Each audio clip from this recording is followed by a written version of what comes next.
오늘은 그러면 뭐 조금 더 깊이 있는 이야기를 듣고 싶습니다만 저희가 갈 길이 멀기 때문에 여기서 마무리 짓도록 하겠습니다. 함께 잠깐만요. 네. 나온 김에 제가 이제 이 얘기는 한번 드려야 될 것 같은데 권성동 제가 여기서 한번 예전에 권성동 얘기를 한번 했었잖아요. 네. 근데 제가 했더니 매불쇼 이제 시청자들이 야 너 권성동 뭐 보도한다면 이렇게 안 해 계속 그런 말씀하셨잖아요. 근데 사실은 여러 가지 다른 뭐 리박스코리그 보도도 많은 가운데 제가 회사를 또 그만두고 하는데 보도를 안 했는데 그게 뭐냐면 그것만 짧게 말씀드릴게요. 네. 백현동 개발비리 사건 아시죠? 네. 백현동 개발비리 사건은 검찰이 누구를 죽이려고 수사한 이재명. 겁니까? 이재명 잡으려고 하는데 백현동과 대장동이죠. 네.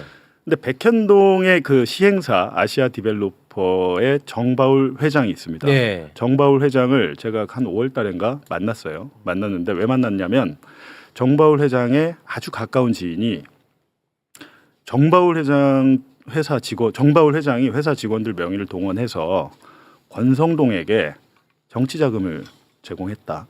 예, 쪼개기 후원금을 했는데 사건이 없어졌다. 사건이 없어 이런 제보를 한 거예요. 그래서 제가 정바울을 만나려고 막 찾는데 이 사람이 숨어가지고 근데 마침 다른 재판에 정바울이 증인으로 출석한 재판이 있었어요. 제가 그래갖고 그 법정을 갑니다. 중앙지방법원을 가서 정바울의 증언이 끝나고 나서 정바울 회장이 나오길래 물어봅니다. 권성동 왜 만나셨어요? 이렇게 하니까 예, 권성동을 만난 사실 그 회사 자금으로 권성동 정치자금 주셨다면서요. 처음에는 얼버무리다가 나중에 인정을 합니다. 얼마인데요? 그건 모르죠. 근데 대충 알기로는 한 3천만 원, 4천만 원 이렇게 됐던 걸로 아는데 네. 중요한 것은 그럼 그런 불법 정치 자금을 준 게 언제냐라고 했을 때 2022년에 윤석열이 5월 10일에 취임을 하고 경찰이 다시 백현동 수사를 다시 재수사를 해요. 네. 재수사를 하는데 그 과정에서 이 양반이 자기가 살아야 되니까 권성동을 비롯한 국민의힘 의원들을 많이 만난 거예요. 그리고 이 국민의힘 의원들을 만나기 위해서 정치 브로커 한 명을 또 고용을 해요. 이 정치 브로커한테 아마 건네진 돈이 10억이 넘을 겁니다. 근데 이 돈이 막 없어져요 중간에. 근데 이 정치 브로커 지금 감옥에 있는데 중요한 것은 사건 무마를 위해서 권성동과 국민의힘 의원들을 정바울이 만났다는 거죠. 만나면서 청탁을 하면서 불법 정치 자금을 건넸다는 건데 네. 본인이 이제 처음에 이제 저를 만나서 인정했죠. 근데 이 과정에서 그럼 제가 직원들한테도 한번 물어봐야 되잖아요. 그래서 그 회사 직원들 중에 한 명한테 전화를 해서 선거관리위원회가 조사를 나왔대요. 회사로 불법 정치 자금을 인지를 하고 중요한 것은 근데 선관위가 조사를 했잖아요. 근데 그 이후에 사건이 없어졌어요. 네. 지금 특검은 백현동 사건에 있어서 쌍방울 대북송금 사건 마찬가지잖아요. 권성동이 나타나요. 네, 나타났잖아. 야 이거 내가 해결해 줄게. 네. 돈 줘. 뭐 이랬다는 거잖아요. 48억 혐의가 있습니다. 네, 백현동 사건도 마찬가지입니다. 사건을 만들기 위해서 이재명을 사건을 설계하는 거잖아요. 이재명을 죽이고 내가 다 해줄 테니까 대가를 줘. 라고 했는데 일부 건너갔잖아요. 근데 선관위에서 조사하면 그거 덮을 수 있습니까? 제가 볼 때 이게 되게 미스터리한 거예요. 그 부분에 대해서도 특검이 백현동 업자 이 정치자금 제공 이 부분에 대해서도 권성동 수사를 해봐야 된다는 너무 말씀드립니다. 중요한 포인트를 짚어. 자, 우선 강원도 강릉 정가에 밝은 전직 지방정부 고위 관계자가 저에게 전화를 해왔습니다.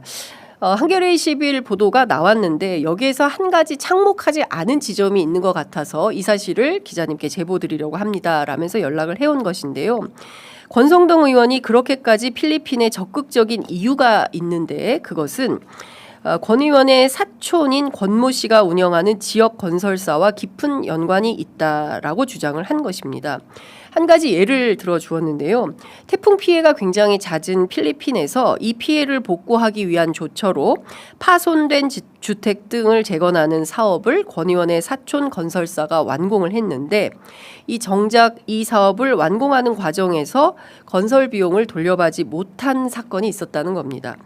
관련해서 권 의원이 일종의 정치적 해결사로 나선 것으로 이해해야 한다라는 팁을 저에게 주었는데요. 실제 관련해서 권성동 의원이 어떤 움직임을 보였는지를 찾아봤더니 이 권성동 의원의 적극적인 역할의 서막은 2022년 6월 국민의힘 원내대표 재임 시절부터 시작이 됩니다.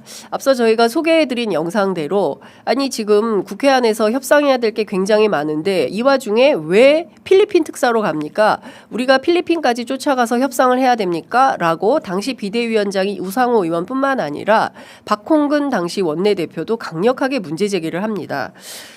그런데 윤석열의 특사로 필리핀을 전격 방문한 이유부터 설명이 좀 필요하다라는 것이 강원도 강릉 정가에 밝은 전직 지방정부 고위 관계자의 주장입니다. 윤핵관, 찐윤 의원을 자처하는 유력 정치인이면 대개 4강 특사로 많이 가죠. 중국, 미국, 그렇죠? 미국, 일본, 중국, 러시아. 그런데 필리핀? 왜 그럴까? 이것은 그 당시부터 지금까지도 여러 의문이 남는 지점이기도 합니다. 관련해서 저희가 강릉 지역의 유력 사업가 A씨도 접촉을 했습니다. 신기하리만치 비슷한 맥락의 주장을 합니다. 취재 편의점이 취재를 시작한 어제에 이 권 의원의 사촌 동선이 어떻게 되느냐고 물었더니요.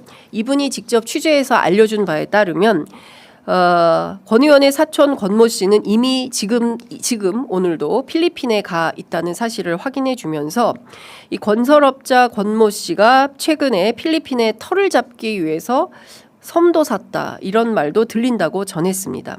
이 강릉 지역 사회에선 권 의원과 이 사촌지간을 사실상 경제 공동체로 본다고 덧붙이면서 총선이 아직 3년이나 남았음에도 불구하고 강릉 지역 사회에선 이런 말이 돈다고 합니다. 권성동 의원이 감옥에서 출마를 해도 다음 총선엔 권성동이 또 당선이 될 거다. 그런 말이 나올 정도로 강릉 지역 사회에서 권성동 의원의 영향력은 막강하다라고 얘기를 합니다. 지역 조직 기반이 굉장히 탄탄한데요. 이 지역 조직이 탄탄할 수밖에 없는 것은 사촌 지역 사업가 권모 씨와 굉장히 연관이 많이 되어 있다라고 얘기를 합니다. 지금 일고 있는 사법 리스크 그래서 별로 걱정도 많이 안 할 겁니다라고 얘기를 합니다. 강원랜드 때처럼 무죄 받고 나올 가능성이 높다라는 것이 지역 여론이다라고 얘기를 하고 있는데요.